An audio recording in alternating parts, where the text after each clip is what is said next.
The Krath Empire believed they could do whatever they wanted. They thought no one would stop them. On a small, peaceful human colony called New Haven, far from Earth, they made a terrible choice. They gathered 10 people, men and women, who lived simple lives, growing food and building homes. Without warning, the Krath took them to a secret outpost, a dark and cold place hidden among the stars. There they ended the lives of those 10 humans. No one was told why. No one was given a chance to speak. The Krath didn't even share their names. They wanted it to stay quiet, like it never happened. But the galaxy was watching, and Earth was listening. New Haven was a tiny place with green fields and small houses. The people there didn't have big weapons or fancy ships. They just wanted to live in peace. The Krath, though, didn't care about peace. They were a huge empire with shiny warships and tall towers on their home planet. They thought humans were weak, like ants they could step on. So when they came to New Haven, they acted like they owned it. Their soldiers, covered in black armor, marched into the colony at night. They didn't knock on doors or ask questions. They just grabbed 10 people from their homes, dragging them away while families cried and begged them to stop. The 10 humans were different from each other. One was a farmer who loved planting flowers. Another was a teacher who told stories to kids. There was a young man who fixed machines and an older woman who baked bread for her neighbors. They weren't soldiers or fighters. They were just regular people. The Krath didn't care who they were. To them, humans didn't matter.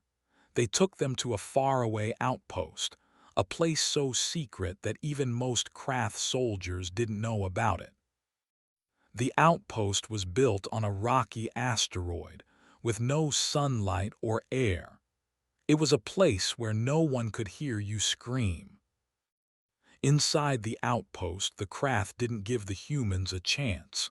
They didn't explain what the humans had done wrong. They didn't let them call their families. They just lined them up and ended their lives. It was quick and cold, like turning off a light. The Krath thought that was the end of it. They thought no one would find out. They thought no one would care. They were sure the galaxy would stay silent and Earth would never know. But they were wrong. The galaxy wasn't as quiet as the Krath hoped. There were other aliens out there, other planets with their own people. Some of them didn't like the Krath. They saw what happened, even from far away. They had ships that could watch from the shadows, picking up signals and whispers. One of those ships, owned by a friendly alien group called the Vorn, was near New Haven that night. The Vorn didn't have big armies, but they were good at finding secrets. They saw the Krath soldiers take the humans. They heard the cries from the colony. They recorded it all, saving the truth in their computers. The Vorn didn't fight the Krath themselves. They knew they weren't strong enough. Instead, they sent a message to Earth. It wasn't easy to do. Earth was far away and the Krath had machines that could block signals, but the Vorn were clever.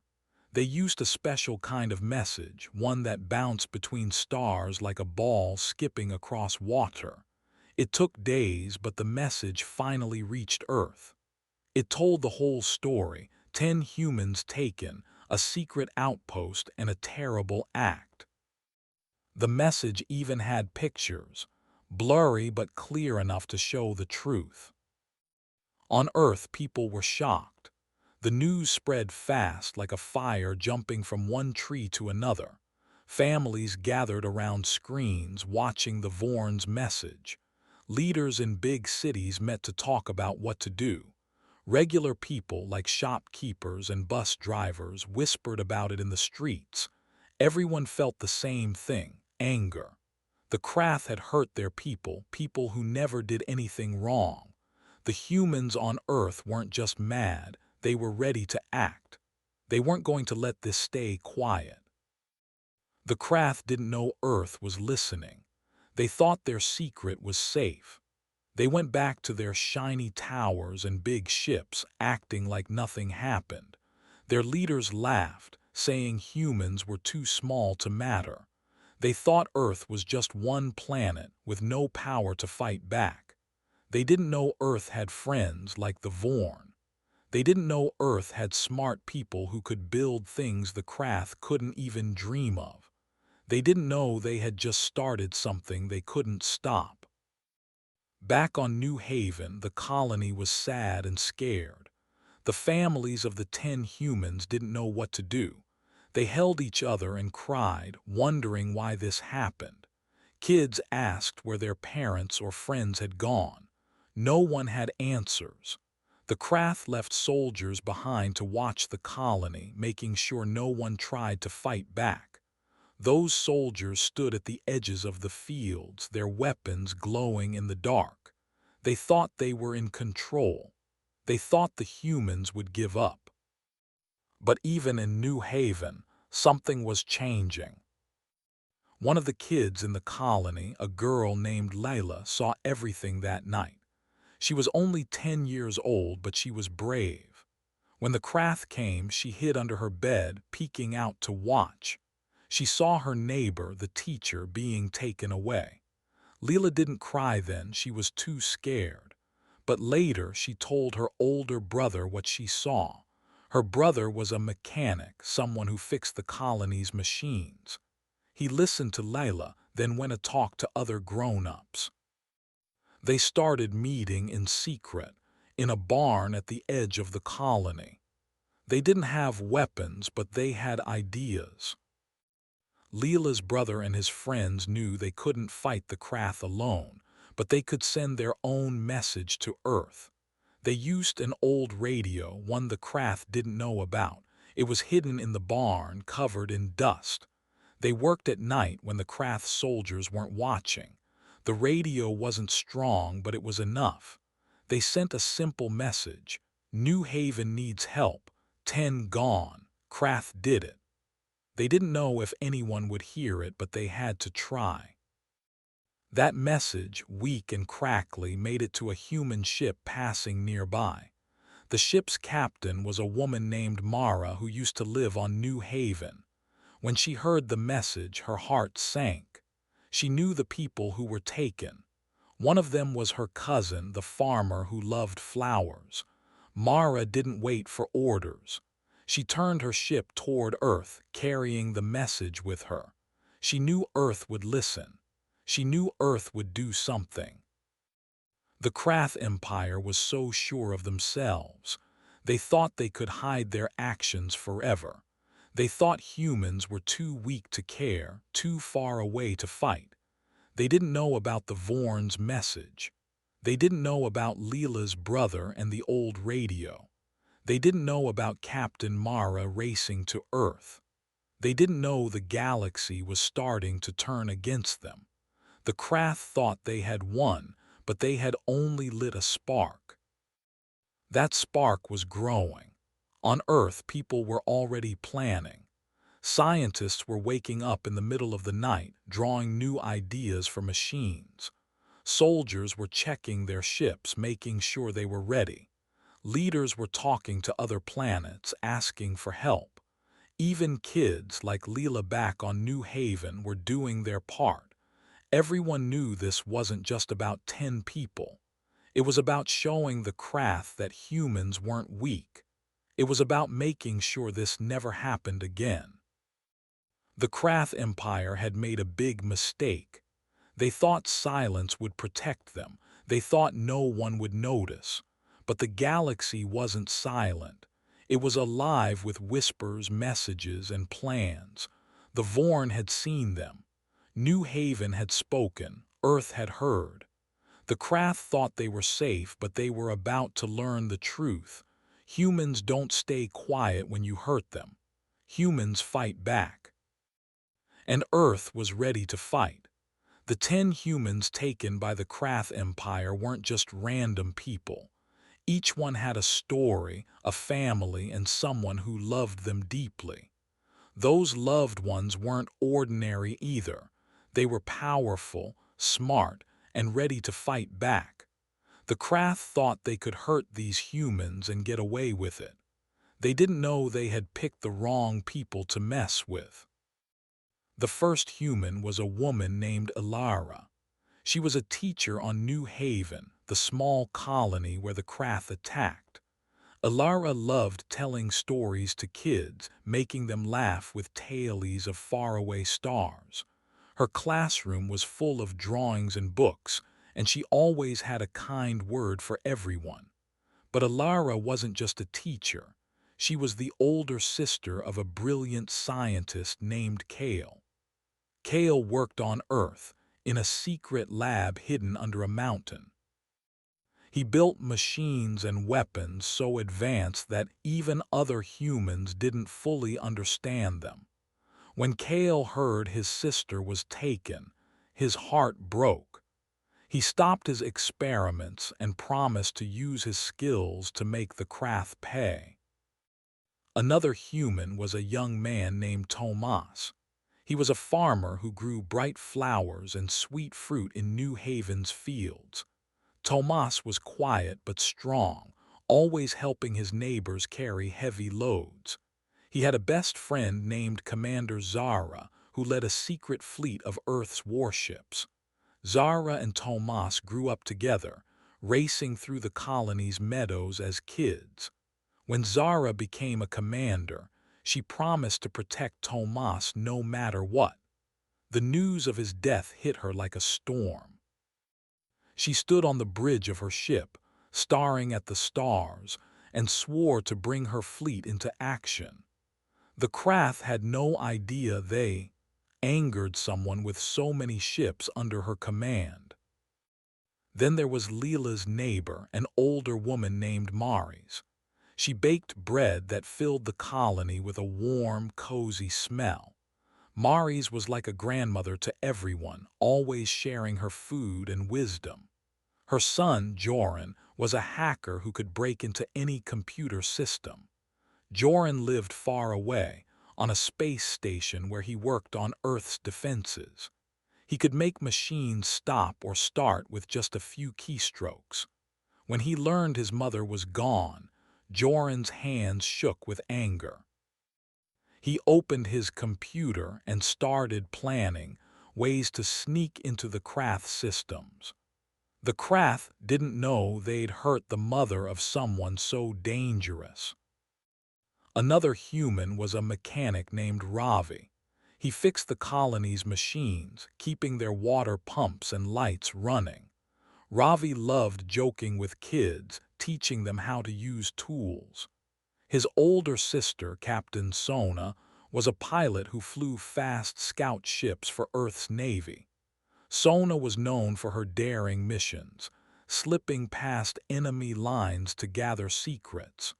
When she heard Ravi was taken, she was on a mission near a Krath planet. She turned her ship around and flew straight to Earth, ready to tell her leaders what happened. Sona's skills and bravery made her someone the Krath should have feared.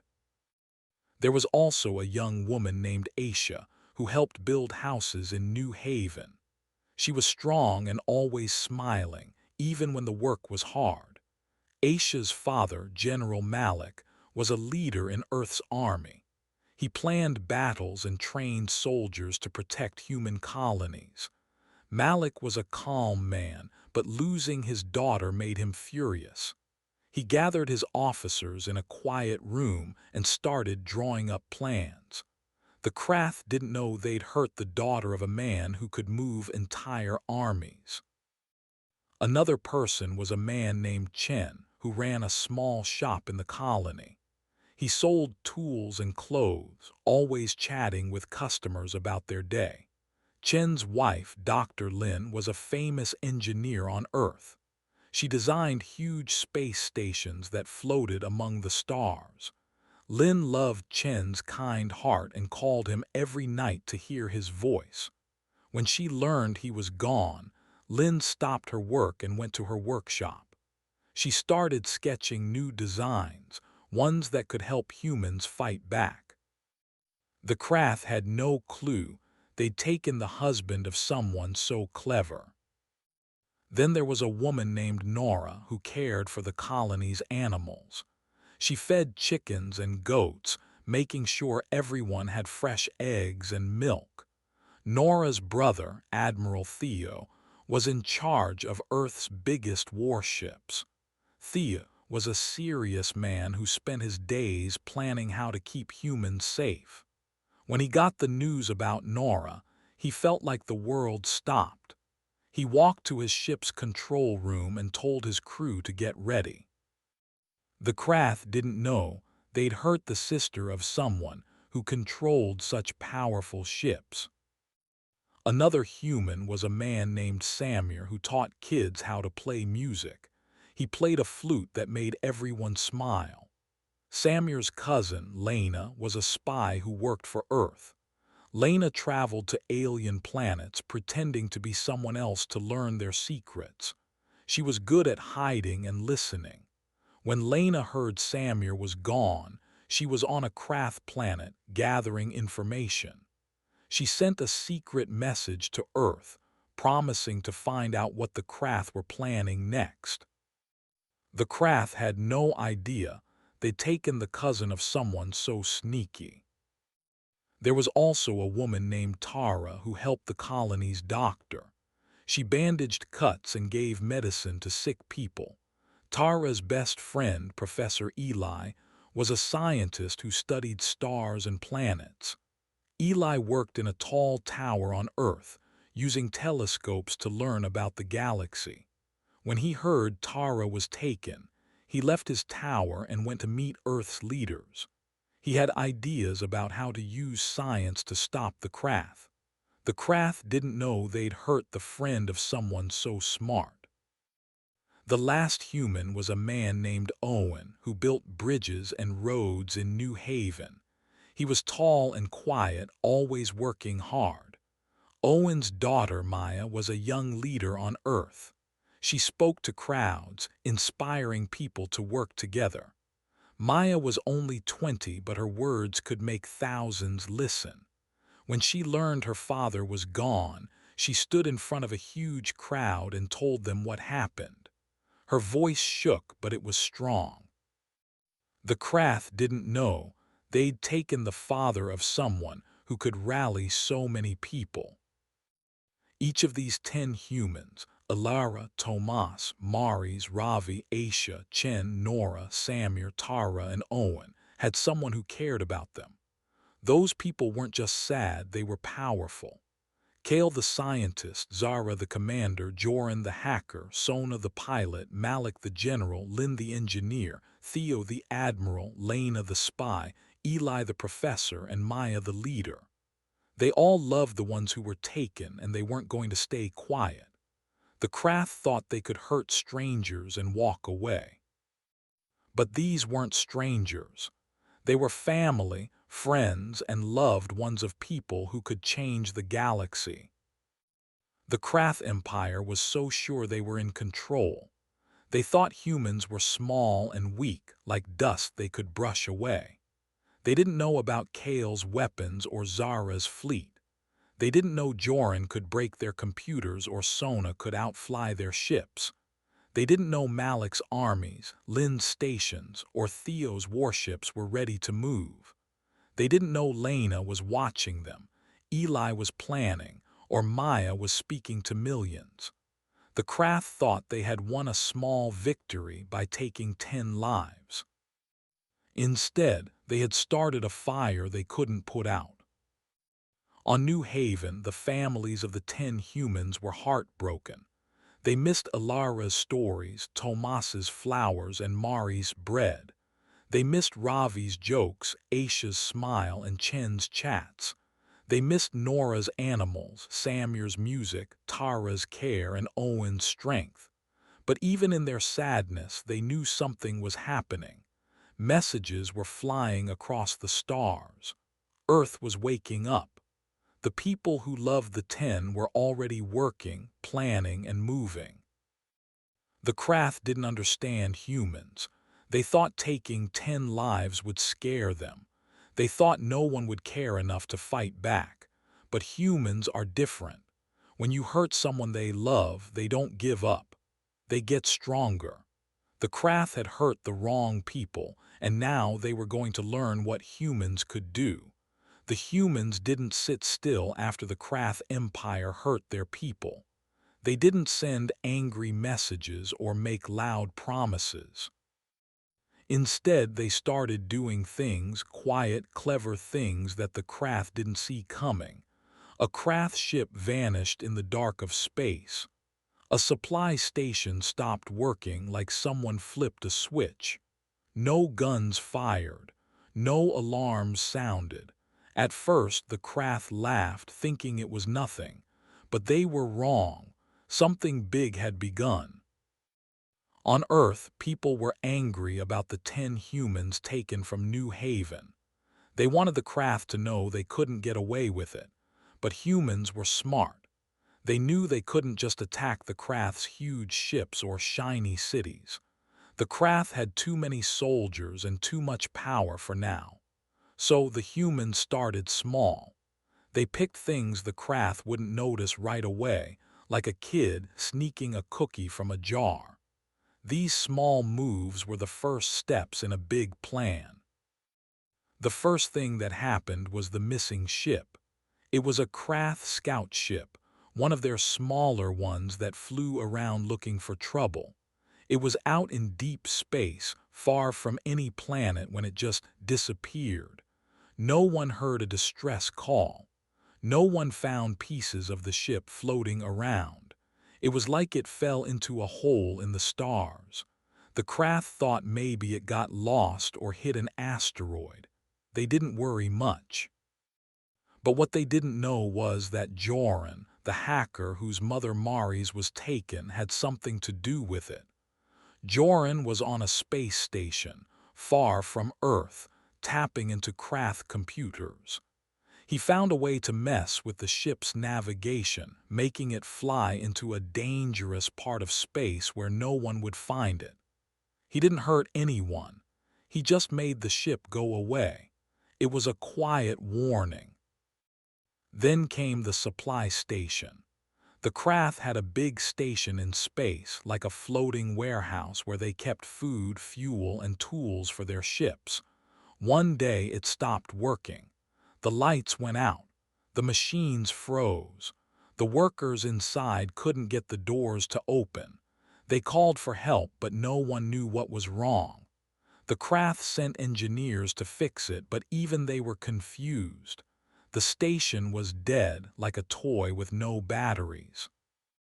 This was the work of Dr. Lin, the engineer whose husband Chen was taken. Lin was on Earth in her workshop, designing a tiny device that could sneak into Krath systems and shut them down. She sent it on a human ship that passed near the station, and the device did its job. The Krath didn't know it was her. They thought it was bad luck. These weren't loud attacks. No one saw explosions or heard battles. That's what made them so clever. The humans wanted the Krath to feel uneasy, like something was watching them, and it worked. On Krath planets, soldiers started whispering. They wondered why a ship would vanish or a station would break. Their leaders told them to stop being silly, that humans couldn't do anything like that. The Krath laughed, saying Earth was too weak to fight back. But deep down, some of them weren't so sure.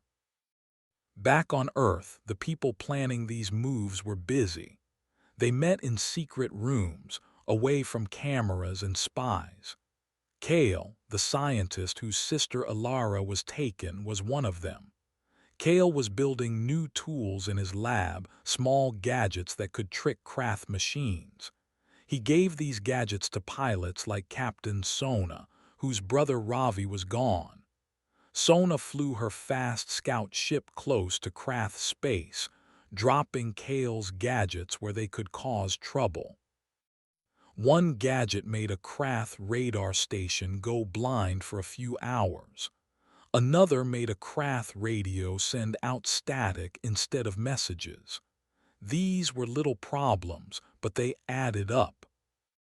Commander Zara, who lost her friend Tomas, was also helping. She led a secret fleet of human ships, hidden in a cloudy part of space called the Nebula Veil. Zara sent one of her smallest ships to a Krath mining base. The base was on a rocky planet where the Krath dug up metals for their ships. The human ship didn't attack, it just left a surprise. The surprise was a virus created by Joran that got into the base's computers. The virus made the mining machines dig in the wrong places, wasting time and metal. The Krath workers didn't know why their machines were acting strange. They blamed each other, not the humans. On New Haven, the colony where the 10 were taken, people were starting to fight back too. Layla, the brave girl who saw the Krath take her neighbor, was helping her brother. Her brother and his friends used their old radio to send messages to human ships. They told the ships where Krath soldiers were patrolling.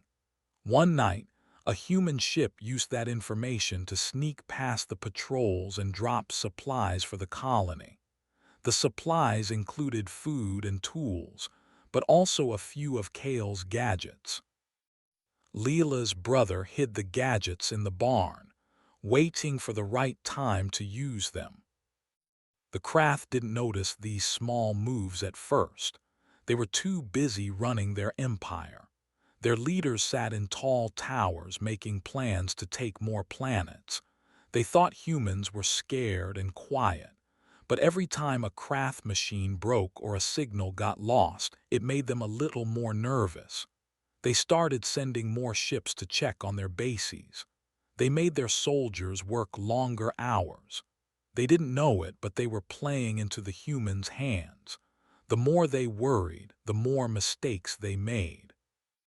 Lena, the spy whose cousin Samir was taken, was watching all this. She was on a Krath planet pretending to be a trader. Lena listened to soldiers talk in markets and bars. She heard them complain about broken machines and missing ships. She saw how tired they were. Lena sent secret messages to Earth, telling them what she learned. Her messages helped the humans plan their next moves. Lena knew the Krath were starting to feel the pressure, even if they didn't admit it. Professor Eli, whose friend Tara was taken, was also helping. He worked in a tower on Earth, studying stars and planets. But now he was using his skills to study the Krath. Eli looked at maps of Krath bases and ships, figuring out where they were weakest. He found a small Krath outpost that wasn't well guarded. He told Zara about it, and Zara sent a team to mess with the outpost's power. The team didn't fight. They just cut a few wires and left. The outpost went dark for days, and the Krath had to send a big ship to fix it. That ship could have been somewhere else, but now it was stuck. General Malik, whose daughter Aisha was gone, was making sure all these plans worked together. He was a leader in Earth's army, and he knew how to organize people. Malik made sure Kale's gadgets got to Sona's ships. He made sure Zara's fleet stayed hidden. He made sure Lena's messages reached the right people. Malik didn't want the Krath to know what was happening yet. He wanted them to feel confused and scared, like a bully who realizes someone might fight back. Maya, the young leader whose father Owen was taken, was helping too. She spoke to people on Earth, telling them about New Haven and the 10 who were gone. Her words made people want to help. Some built gadgets with Kale. Others joined Zara's fleet. Even kids on Earth started helping, collecting scrap metal for Lynn's devices. Maya's voice was like a light, showing everyone they could do something, no matter how small. The Krath kept laughing, but their laughs were getting quieter. They sent messages to their bases telling them to stay alert. They checked their ships twice as often. They started wondering if the humans were behind these strange problems, but they didn't have proof. The humans were too careful. No one saw their ships. No one found their gadgets. The craft thought they were still in charge, but they were starting to doubt themselves. These small acts of revenge were like pebbles thrown into a pond. Each one made a ripple, and the ripples were getting bigger. A missing ship here, a broken station there, a dark outpost somewhere else. The craft didn't know how many pebbles were coming. They didn't know the humans were just warming up. Joran's hacks, Lynn's devices, Kale's gadgets, Sona's flights, Zara's fleet, Lena's secrets, Eli's maps, Malik's plans, Maya's words, and Leela's courage. They were all part of something the craft couldn't stop. The humans weren't fighting with big battles yet. They were fighting with brains and patience. They wanted the craft to know they weren't weak. They wanted the craft to feel a chill, like a shadow passing over them, and it was working. The craft's laughter was fading. Their soldiers were nervous. Their leaders were starting to ask questions. The humans had begun their revenge, and it was only the start. The craft empire was used to being in charge. They had big ships, tall towers, and soldiers who scared everyone. But now something felt off. One craft general named Varkis started to notice trouble. He read reports about missing ships and broken bases. At first he thought it was nothing. Machines break sometimes, ships get lost. But then he saw a pattern. These problems weren't random. They were happening too often in too many places. General Varkis realized this was a plan. The humans weren't hiding or crying. They were preparing for something big. General Varkis was different from other craft leaders. He didn't sit in a shiny tower laughing at weaker planets. He worked in a command ship, flying from one craft outpost to another. His ship was old, with scratches on its walls, but it was fast and strong. Varkis had fought in battles for years, leading craft soldiers to victory. He was tough, with a deep voice that made people listen. But he was also careful. He didn't trust easy answers. When his desk started filling up with bad news, he decided to look closer. The reports were strange. A scout ship vanished in deep space last month.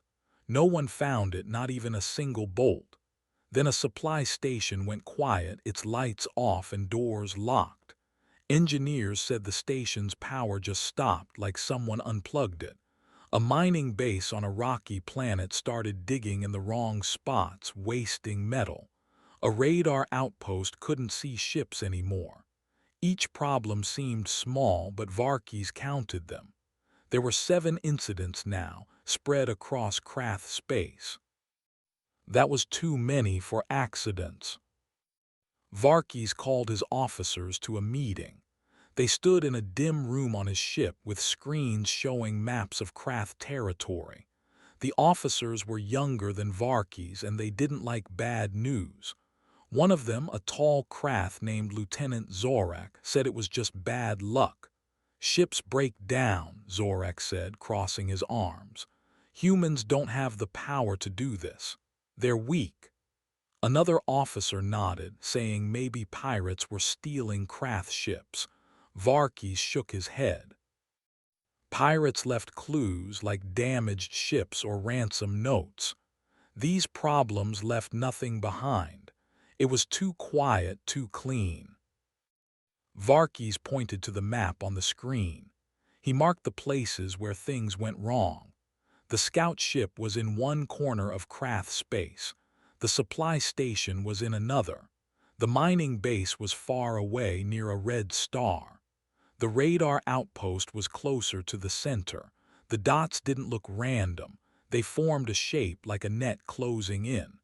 Varkis felt his scales itch, a craft sign of worry. He told his officers, "This isn't luck. Someone is doing this on purpose, and I think it's the humans." The officers laughed nervously. Humans? They couldn't believe it. The Krath Empire had ruled over humans for years. They took 10 humans from New Haven and thought no one would care. Humans lived on small colonies with no big armies. Their ships were old, their weapons weak. But Varkes wasn't laughing. He remembered stories about humans. They didn't give up, even when things looked bad. He wondered if the 10 from New Haven had started something he couldn't stop. Varkes sent orders to his soldiers. He told them to check every ship, every base, every computer. "Look for anything strange," he said. "A wire out of place, a signal that doesn't belong." His soldiers grumbled. They didn't want extra work, but they obeyed because Varkes was strict. Across Krath space, soldiers started searching. They opened panels on ships, tested machines, and watched screens for odd signals. They didn't find anything, at least not yet. But the searching made everyone tense.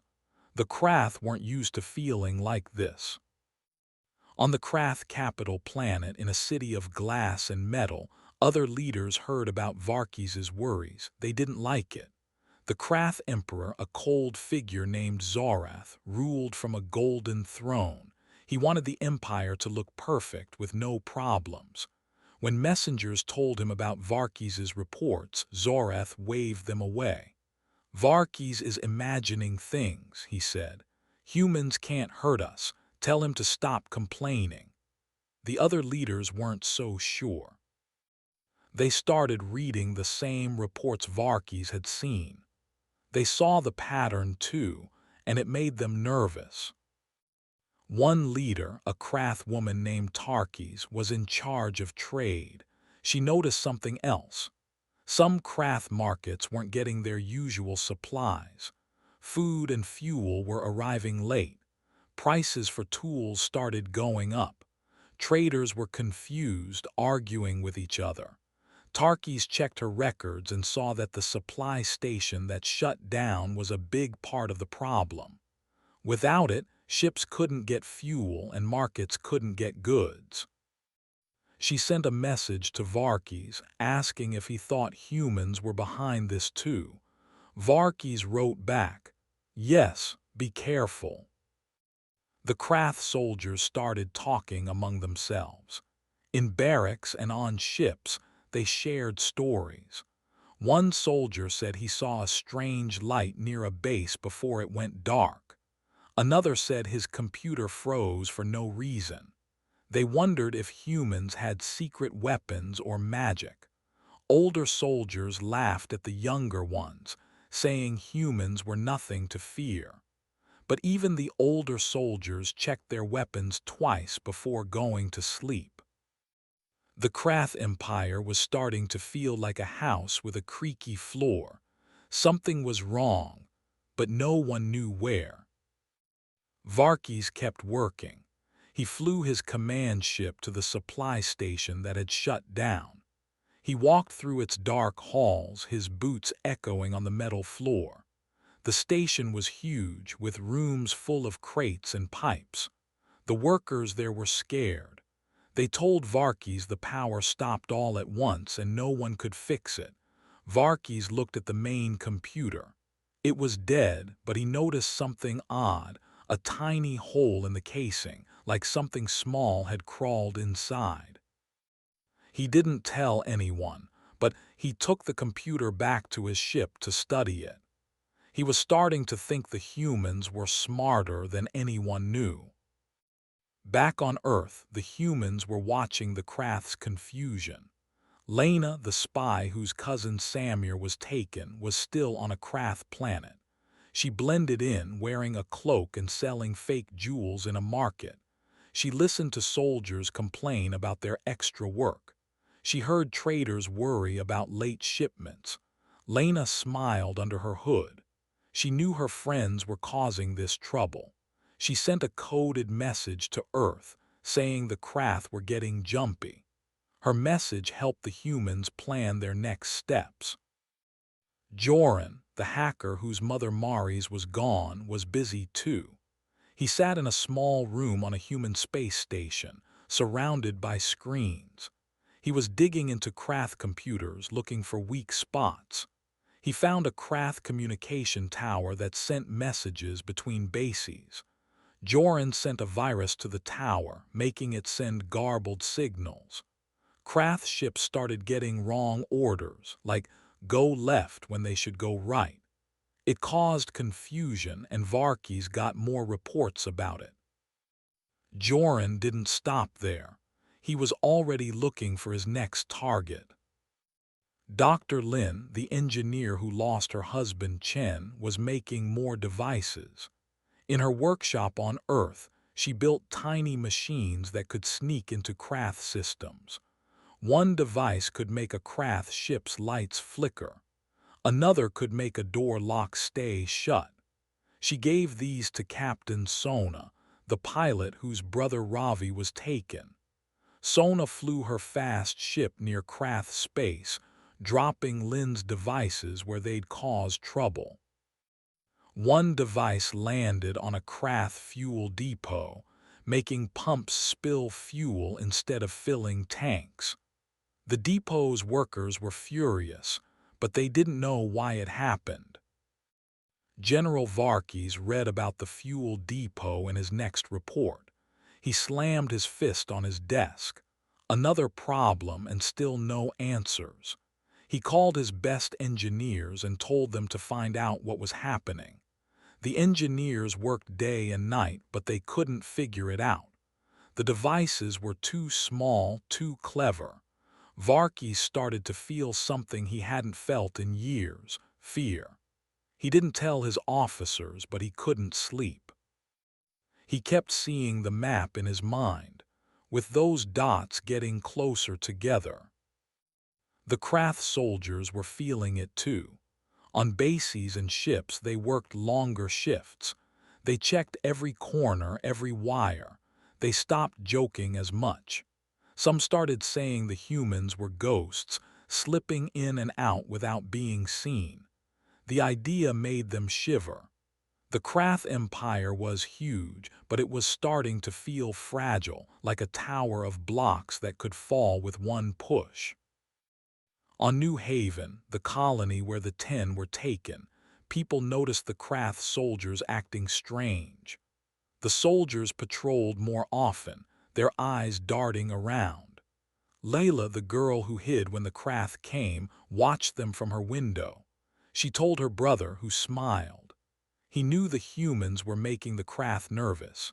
He and his friends kept sending messages to human ships, telling them where the Krath were weakest.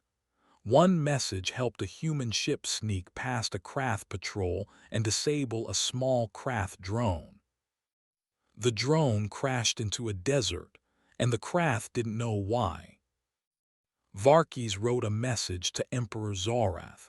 He said the humans were behind these problems. He asked for more ships, more soldiers, more time to figure it out. Zorath didn't reply. He didn't want to hear about humans causing trouble, but other Krath leaders read Varkis' message. They started whispering in their towers. Maybe Varkis was right. Maybe the humans weren't as weak as they thought. The whispers spread, and the Krath Empire began to feel a chill. The humans didn't stop. They kept their plans secret, working in shadows.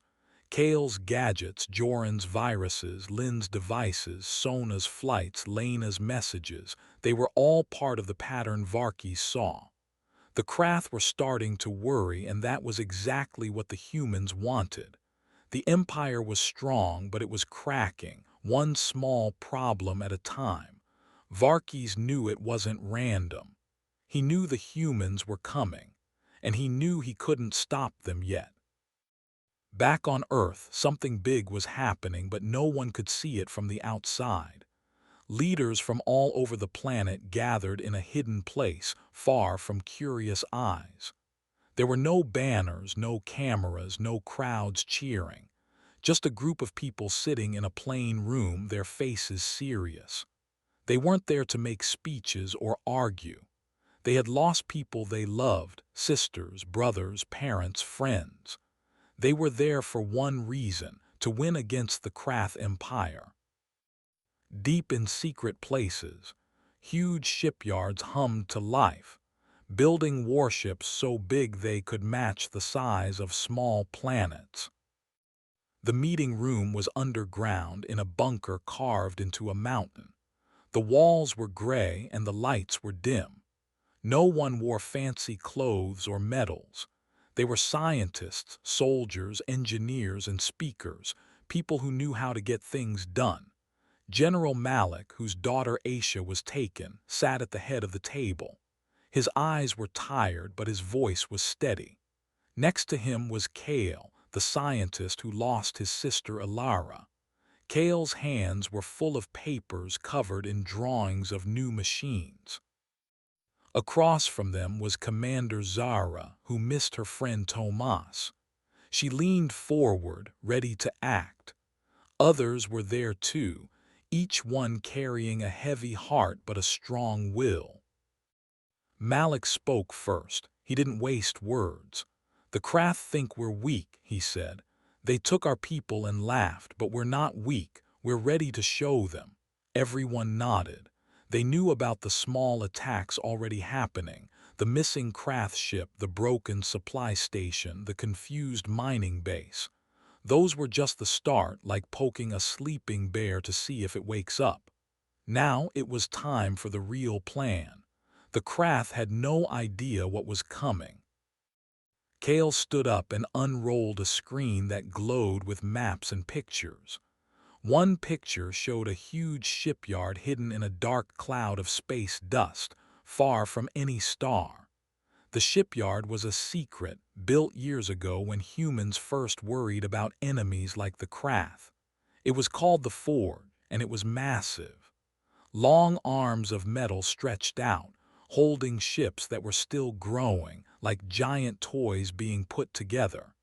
These weren't normal ships. They were warships, so big they could carry thousands of people and weapons that could crack moons. Kale pointed to them. "These are almost ready," he said. "We've been building them in secret. The Krath sensors never saw them." The room buzzed with quiet excitement. Zara leaned closer to the screen. "How many ships?" she asked. Kale smiled for the first time. "Enough to make the Krath think twice," he said. He explained that the ships were covered in special metal that hid them from Krath scanners. They were fast, strong, and packed with new weapons Kale had designed. One ship could fire beams that cut through steel like a hot knife through butter. Another could launch drones that worked like bees, swarming enemy ships. The Krath thought humans had old, rusty ships. They were about to be very surprised. Dr. Lin, the engineer who lost her husband Chen, spoke next. She was quiet but smart, her eyes sharp behind her glasses. She talked about the devices she'd been making, tiny machines that could sneak into Krath systems and cause chaos. "We've already used some," she said, reminding them of the supply station that shut down. "But I'm building more. These new ones can turn off Krath shields or make their guns jam." She held up a small box, no bigger than a lunchbox. Inside were dozens of her devices, ready to be sent out. Lin's plan was to drop them near Krath bases, letting them float like seeds until they stuck to something important. Captain Sona, the pilot who lost her brother Ravi, raised her hand. She was young, with short hair and a fearless grin. "My ships can deliver those devices," she said. Sona flew fast scout ships that could slip past Krath patrols like a fish through a net. She'd already dropped some of Lin's machines near Krath space. Now she wanted to do more. "Give me a map of their bases," she told Kale. "I'll make sure they get a present they won't forget." The room chuckled, but it was a serious kind of laugh. They trusted Sona to get the job done. General Malik wrote down Sona's idea. He was keeping track of everything, making sure the plan fit together like a puzzle. He turned to Joran, the hacker whose mother Maris was gone. Joran wasn't in the room, he was on a space station, too busy to travel. But his face appeared on a screen, his fingers flying over a keyboard. "Joran," Malik said, "what can you do?" Joran didn't look up from his work. "I'm already in their systems," he said. "I made their communication tower send bad signals. Next, I'm going after their main network. I can make their computers lie to them." Everyone was impressed. Joran was like a ghost, sneaking into Krath machines without being seen. Admiral Theo, who lost his sister Nora, spoke up. He was older, with gray hair and a calm voice. Theo commanded Earth's biggest warships, the ones already out in space. "My fleet is ready," he said. "We're hiding in the Nebula Veil where the Krath can't see us. When your new ships are done, Kale, we'll join them. Together we'll be unstoppable." Theo's words made everyone sit up straighter. They knew his ships were tough, like castles that could fly. With Kale's new warships, they'd be even stronger. Professor Eli, whose friend Tara was taken, added his part. He was a scientist who studied stars and planets, but now he was studying the Krath. "I've been looking at their bases," he said. "Some are weak, old, with bad defenses. I made a list of the easiest ones to hit." Eli passed out papers with maps and notes. Each map showed a Krath base with red circles around its weak spots, like doors that didn't lock well or power lines that could be cut. Eli's work would help Sona and Zara know where to go. Maya, the young leader who lost her father Owen, wasn't in the room either, but she was helping too. She was on Earth's surface, speaking to crowds of people. Her job was to keep everyone hopeful and working together. Maya's voice carried across cities, telling stories of the 10 from New Haven. She asked people to build parts for Kale's ships or pack supplies for Theo's fleet. Even kids helped, collecting metal scraps or carrying water to workers.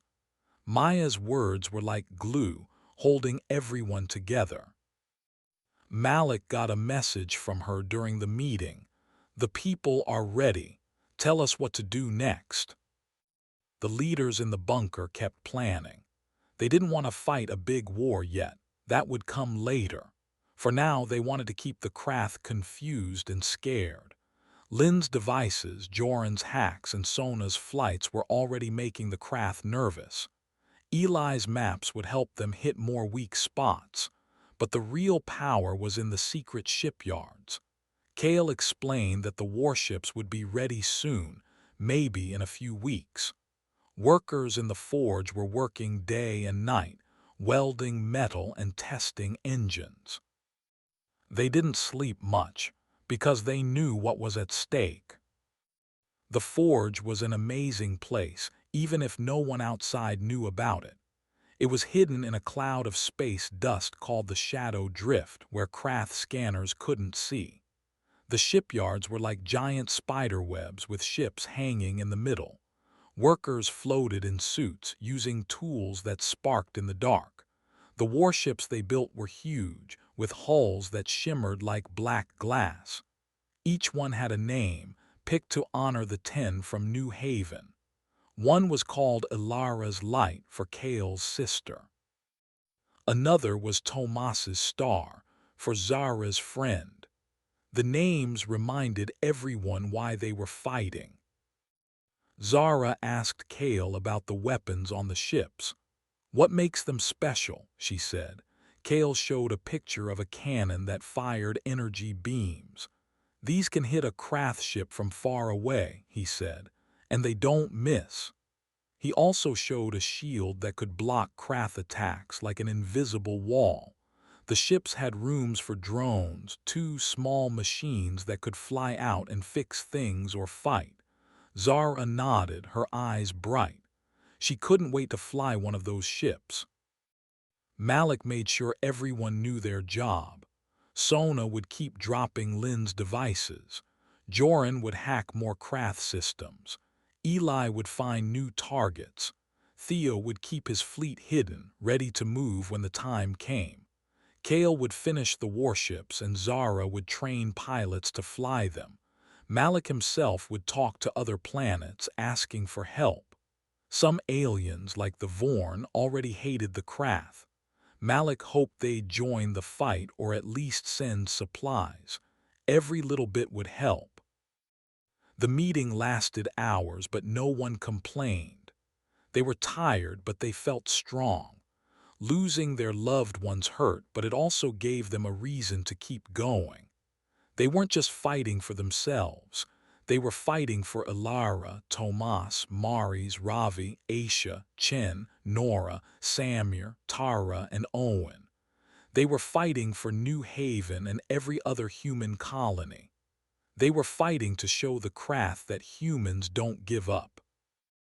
As the meeting ended, Malik stood up. "We don't tell anyone about this," he said. "Not yet. The Krath can't know what we're doing."